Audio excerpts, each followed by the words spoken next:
To some Israelis, the West Bank towns of Kiryat Arba, Ariel, or Beitar Illit are home. But for others, they're a problem that won't go away, because for much of the world, these Israeli settlements are a violation of international law. But settlements didn't appear out of nowhere. They're not just a policy or a territorial dispute or a diplomatic headache. The West Bank is the historic heartland of ancient Jewish life, and to many religious Jews, reclaiming that land is nothing less than a divine command. This belief is part of a wider ideology today known as religious Zionism, a modern expression of an ancient Jewish worldview given new life by Rabbi Abraham Isaac Kook, aka Rav Kook. Rav Kook was a scholar and a mystic, not a politician or activist. Yet his ideas continue to shape Israeli politics. So how did Rav Kook's cryptic and mystical philosophy change the course of Israeli history?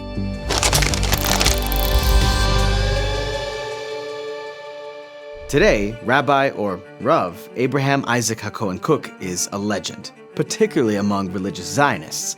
But that wasn't always the case. In fact, for decades, many devout Jews considered religious Zionism to be an oxymoron, two terms that inherently contradict one another. And though Rav Kook wasn't the first person to reconcile religion with Zionism, it was his philosophy that had the most staying power. The Jewish people have always conceived of themselves as a nation, a tribe linked to a specific place, what we call in Hebrew, Am Yisrael. But Zionism, as a modern nationalist philosophy, took that belief a step further. It was the late 19th century, and nationalist movements were all the rage. It might not sound revolutionary to us now, but at the time, the concept of nationalism was mind-blowing. The old empires were crumbling, and Europe's various ethnic groups were flirting with a radical idea. What if, instead of being subjugated by larger empires, distinct groups, i.e. nations, got to rule themselves? For the Jewish people, who had spent the past 2,000 years being kicked around and brutalized, this was a particularly attractive idea. And they knew exactly where they wanted to reestablish their autonomy, their ancient homeland, Zion. This wasn't exactly new. For millennia, various Jewish movements had tried to build autonomous or semi-autonomous communities in the land of Israel. They envisioned a life deeply rooted in Jewish tradition and identity, anchored to the same land where their peoplehood emerged. After all, the land of Israel is central to Jewish life, woven into daily prayers, holidays, and sacred texts. So far, I'm not seeing a contradiction between religion and Zionism. But modern Zionism added two complications into the mix. Two problems that made the whole philosophy a no-go for many of the deeply religious. The first problem was that Zionism, as a political movement, was led almost entirely by secularists. These secular Jews weren't interested in building a national homeland based on Jewish religious principles. They championed radical ideas, offering a version of Jewish life that was unacceptable to many devout Jews. In their vision, instead of learning Torah all day, Jewish boys would work the land, side by side with Jewish girls. Jewish children would read the Bible as though it were literature, rather than a sacred text. They would stop keeping Shabbat and start eating non-kosher food. They would forget the spiritual essence of their Jewishness and ignore their commitment to God's commandments. Worst of all, they would be mocking God. Many devout Jews, particularly in Ashkenazi communities, believed that only God through open miracles could end the Jewish people's exile. Only God himself had the power to gather his scattered people from the four corners of the earth and bring them back to Zion at last. And yet, here were these secularists talking about their nationalist philosophy, about diplomacy, about nation building, as though these human concepts could offer redemption.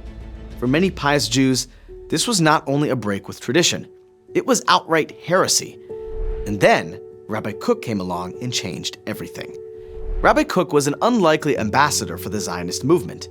He came from the most traditional religious background imaginable. Hours of daily Torah study, prayers 3 times a day, strict observance of Jewish law. He was a true believer, a scholar and a mystic, in love with God and Torah. And it was precisely that love of God that inspired him, because for all his mysticism, Rabbi Kook was deeply practical. He could read the writing on the wall. Nationalism and secularism weren't going away. And that meant religious Jews faced a choice. They could be a part of this Jewish national project, injecting some faith and moral guidance into the whole enterprise. Or They could hand over this movement for the Jewish future to the secularists, who would create a hollow kind of nationalism divorced from the faith that had kept the Jewish people together all this time. The deeply religious see the hand of God everywhere. Rav Kook took that faith a step further. To him, God was an active agent in history. Every historical event, from revolutions to wars to the emergence of new ideas, could be the step towards the ultimate redemption. The emergence of Zionism was no different. Sure, these secular Zionists might not have observed Jewish law, but they were reminding the Jewish people, in their own way, that God does not demand passivity. Human beings, with all their flaws, have a responsibility to repair this broken world, to bring about redemption in whatever way history offers. The Zionist movement had reawakened a Jewish national consciousness that had been slumbering for too long, lulled into passivity by millennia of exile. What if they were right? What if the first step to redemption was the return to the land of Israel? In 1904, Rav Kook left his home in what is now Latvia. He arrived in Ottoman Palestine within a year, doing exactly what he had done back in Europe, guiding a congregation, studying Torah, and writing detailed scholarly commentaries on the Talmud. But there was a huge difference between life in Europe and life in Ottoman Palestine. Palestine was chock full of Zionist pioneers who spent their days draining swamps, building farms, and creating the infrastructure that would one day become the backbone of a modern state. Where other rabbis saw godlessness, even danger, Rav Kook saw a divine process. These secularists might not have known it, but in his eyes, they were working hand in hand with God to bring about the redemption. Despite their shorts, despite their atheism, despite their attitude towards tradition, they were God's partners, heralds of the Messianic era. Of course, Rav Kook was still a deeply devout man. Nationalism for the sake of nationalism was worthless. If the Jewish people wanted redemption, they needed God. They needed holiness. They needed morality. Without these components, there would be no redemption, and their nationalism could become hollow. For the deeply observant, Jewish law is one embodiment of morality. But for Rav Kook, morality was accessible even to the most secular person. In fact, he believed that the voice of God could be found in every movement of life, both personal and collective. Zionism was no exception. As long as the movement maintained compassion and ethical sensitivity, as long as it bettered the world, giving the Jewish people a safe place from which to continue their mission as Jews. But not everyone agreed with this radical vision. Some Orthodox leaders thought Rav Kook was giving religious cover to dangerous ideas, legitimizing a movement full of heretics. Those so-called heretics often rejected him too.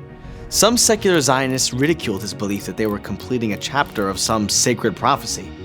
But in some religious circles, his ideas proved powerful.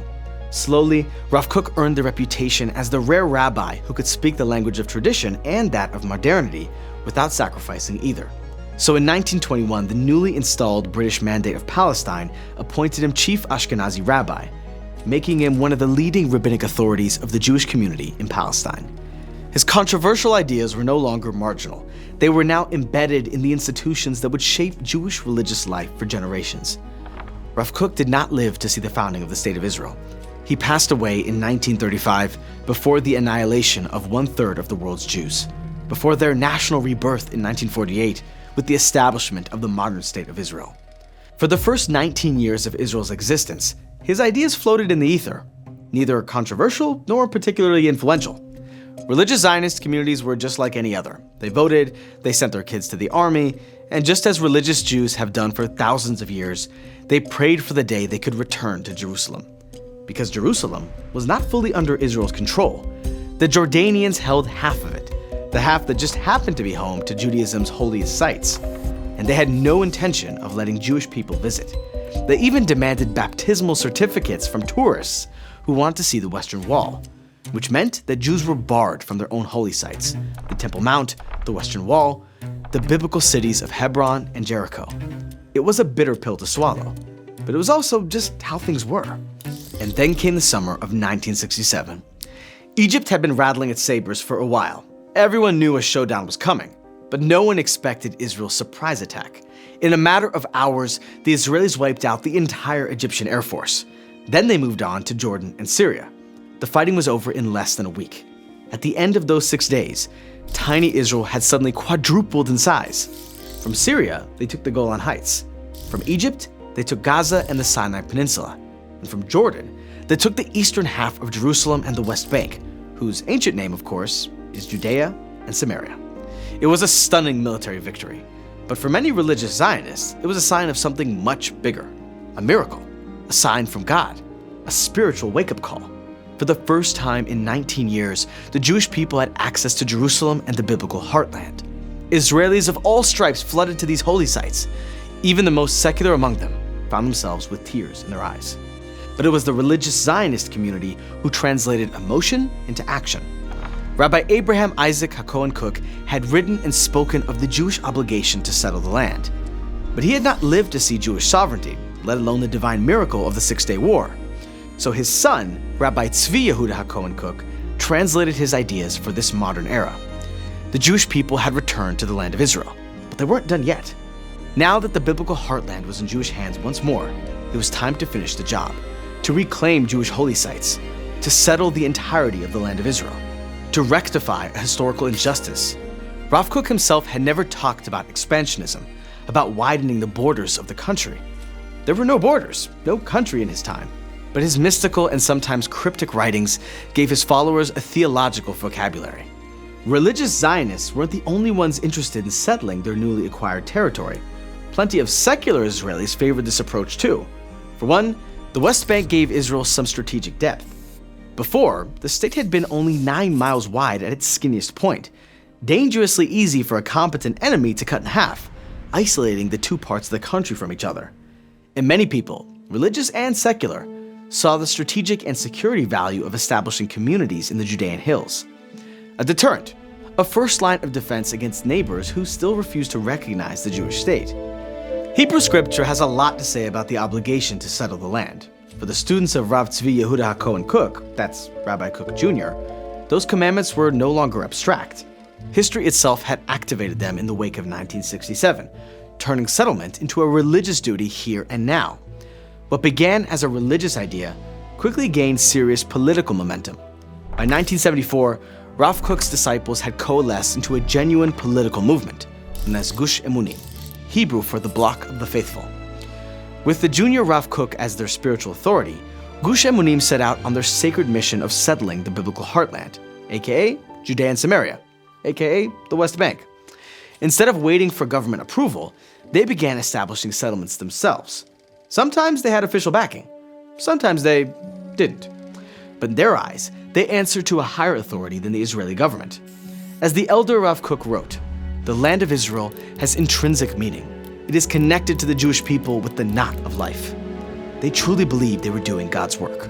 But there was a practical side to their approach of build first, ask questions later. Back in the days of the British Mandate, Palestine's Jewish community had defied the authorities by creating facts on the ground, i.e. building first, asking permission later. Once they built a community, it was a lot harder to expel them. And while some government officials approved of this expansionism, for others, the settlers were nothing more than a diplomatic headache. The Gush Emunim movement usually built their settlements on state land, or land that the government had seized for military purposes. That land was rarely confiscated from local Palestinians, but the effect was often the same: loss of land, restricted access, and over time, displacement. But the movement was on fire with holy zeal, and what started as a grassroots movement quickly reshaped Israeli politics. Gush Emunim became a driving force behind the settlement movement, continually pushing governments to expand the Jewish presence beyond Israel's pre-1967 borders. Rav Kook's flavor of religious Zionism was no longer just a theology. It was now a political movement, growing more influential by the day. Today, religious Zionists even have their own national nickname, Dati Leumi, meaning national religious. For them, Jewish nationalism is inextricable from the Jewish religion, which means that active participation in the Jewish state is a religious responsibility. This is why Dati Leumi men, particularly those that live in Judea and Samaria, are so disproportionately represented in combat roles and combat fatalities. Defending the homeland is a religious duty, one that often exacts a terrible sacrifice. Dati Leumi people make up less than 20% of Israeli society, but because they feel they have a religious obligation to participate in state institutions, they wield a disproportionate amount of influence. The movement is strongly represented in Israel's education system through religious schools, pre-military academies, and youth movements. Religious Zionists hold senior positions across government ministries, the military, the security services, and the civil service. And their ideas increasingly shape public debates around land, identity, and the Jewish character of the state. But religious Zionism is no longer just a demographic group or a set of beliefs. It's also the name of a political party, led by the firebrand finance minister Bezalel Smotrich, a hardliner who champions annexation of land and Jewish supremacy. Many religious Zionists objected to Smotrich's choice, who gave him the authority to speak for an entire religious community. His ideas are not representative of many members of the community, and for them, they run counter to the philosophy of Rav Kook.